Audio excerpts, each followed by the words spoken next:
sudah waktunya. Oh ya, siap. Baik. Pertanyaan pertama tadi tentang nepotisme. Jadi hadirin yang berbahagia, pembentuk undang-undang menyadari betul, bahkan Mahkamah di putusan 2008 itu menyadari betul, pihak-pihak yang potensial melakukan pelanggaran TSM itu dirumuskan secara jelas ya di dalam undang-undang pilkada, undang-undang pemilu, ada unsur terstruktur. Siapa itu struktur? Aparat pemerintah dan penyelenggara pemilu. Artinya, kalau kita urai, siapa itu aparat pemerintah? Mulai dari presiden, ya, sampai jajaran di bawahnya, sampai kepala desa. Itu adalah pihak-pihak yang potensial melakukan pelanggaran secara terstruktur. Secara sadar, politik hukum kita memang mengarahkan ke situ. Kenapa? Faktanya dalam setiap penyelenggaraan pemilu, yang melakukan pelanggaran terstruktur itu memang dua pihak itu. Kalau nggak penyelenggara pemilu, ya aparat pemerintah.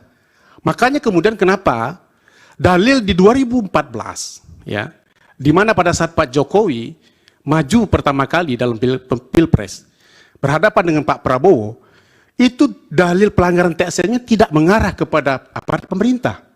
Tidak mengarah kepada Pak SBY yang pada waktu itu sebagai petahana yang kemudian tidak ikut lagi. Tapi lebih banyak mengarah kepada penyelenggara pemilu. Yang didalilkan oleh Pak Prabowo pada waktu itu, penyelenggara pemilu melakukan pelanggaran TSM. Tapi 2019, pelanggaran TSM diarahkan ke aparat pemerintah, yaitu mulai dari presiden. Kebetulan Pak Jokowi menjadi peserta juga. 2024, Pak Jokowi tidak menjadi peserta, tapi tetap pelanggaran TSM itu diarahkan juga ke beliau selaku pimpinan tertinggi dari pemerintah kita. Dan ini sudah menjadi patsunnya dan sudah menjadi praktik juga dan sudah menjadi fakta di dalam perkara-perkara yang pernah diputus oleh mahkamah, baik di level pilkada maupun di level pilpres. Tadi saya sudah katakan, bukan mahkamah tidak memeriksa perkara itu, bukan mahkamah tidak menyatakan bahwa dia tidak berwenang, bukan mahkamah menyatakan dia tidak berwenang, tapi lebih kepada tidak terbuktinya dugaan pelanggaran TSM pada saat 2019. Lalu bagaimana dengan 2024? Mahkamah sudah melakukan, mohon maaf ini prosedural, judicial activism, bukan judicial restraint. Bahwa dalam hal Bawaslu, KPU, termasuk DKPP, tidak melaksanakan tugasnya. Kenapa? Karena unsur berikutnya dari pelanggaran terstruktur itu adalah penyelenggara pemilu. Sehingga meskipun ada putusan DKPP, ada putusan KPU, ada putusan Bawaslu, ada proses yang sudah selesaikan di Bawaslu, baik sudah ada putusannya, belum ada putusannya, atau belum diperiksa oleh Bawaslu, mahkamah kemudian dapat memeriksa itu. Kenapa? Untuk membuktikan unsur terstruktur itu. Jangan-jangan para penyelenggara pemilu secara kolektif bahasa undang-undang bersama-sama sudah melakukan pelanggaran pemilu, sudah melakukan pelanggaran asas-asas pemilu itu.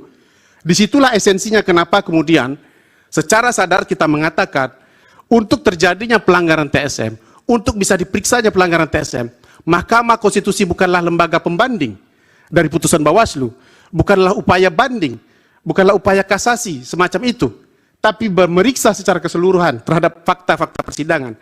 Tapi lebih kepada bagaimana kemudian fakta itu bisa diperiksa dan dibuktikan dalam persidangan yang mulia ini. Terkait dengan yang disampaikan oleh pertanyaan berikutnya, erga omnes. Kita yang studi hukum tata negara paham betul ya, ada dua pembeda antara hukum administrasi negara dengan hukum tata negara. Oppenheim, Van Hoven juga mengatakan, hukum tata negara itu adalah hukum yang mengkaji negara dalam keadaan diam. Hukum administrasi negara itu mengkaji negara dalam keadaan bergerak. Putusan Mahkamah Konstitusi, putusan Mahkamah Konstitusi, undang-undang, konstitusi itu negara dalam keadaan diam. Dia akan dilaksanakan oleh hukum administrasi negara. Dia tidak akan bisa berjalan kalau tidak ada aturan pelaksananya.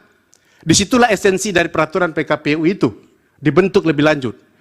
Pertanyaan dari Bawaslu, apakah selalu harus ada tindak lanjut putusan PKPU? Bukan harus dibentuk dalam suatu undang-undang, bukan harus merevisi undang-undang, putusan MK erga omnes terhadap undang-undang, tapi dia butuh aturan lebih lanjut di tingkat teknis. Saya simulasikan, kalau saya sebagai kepala daerah, pernah menjadi kepala daerah, belum berusia 40 tahun, lalu saya akan didaftarkan sebagai calon presiden dan wakil presiden, apa syarat administratif yang harus saya penuhi? Kalau kepala daerah yang sedang menjabat, undang-undang sudah mengatur. Surat izin, pemberitahuan izin kepada presiden, itu cukup dilampirkan. Tapi kan perintah putusan 90 itu bukan hanya kepala daerah yang sedang menjabat. Bagaimana? Apa yang harus saya lampirkan? Undang-undang mengatakan, warga negara Indonesia, apa bukti administratifnya? KTP, itu diatur di PKPU. Sedemikian pentingnya peraturan PKPU itu, kenapa kalau tidak ada itu, maka dia tidak akan bisa dilaksanakan. Dan disinilah kehilapan PKPU 23/2023, yang tidak mengatur secara komprehensif turunan lebih lanjut dari putusan 90 itu.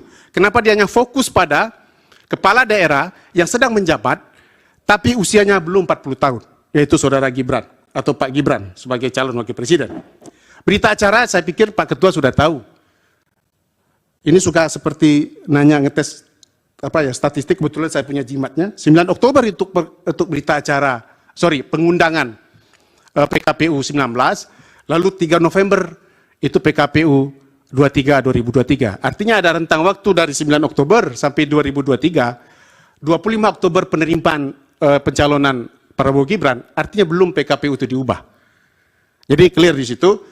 Kenapa berita acara itu kemudian dianggap sebagai suatu kesalahan oleh DKPP? Karena sejatinya berita acara itu kan memuat suatu peristiwa hukum, suatu keterangan mengenai peristiwa hukum, baik waktu dan tempat peristiwa itu dilakukan dan terjadi.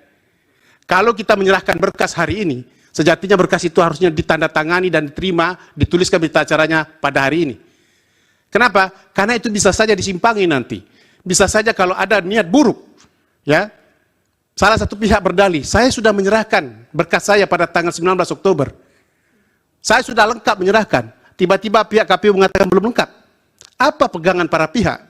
Disinilah kehilapan KPU yang kemudian memborongkan, ya, penulisan berita acara itu tanggal 28 Oktober. Padahal pendaftaran berbeda. Ada yang tanggal 19, lalu ada tanggal 25. Kalaupun tes kesehatan dijadikan alasan, kenapa tidak dimuat dalam berita acara itu?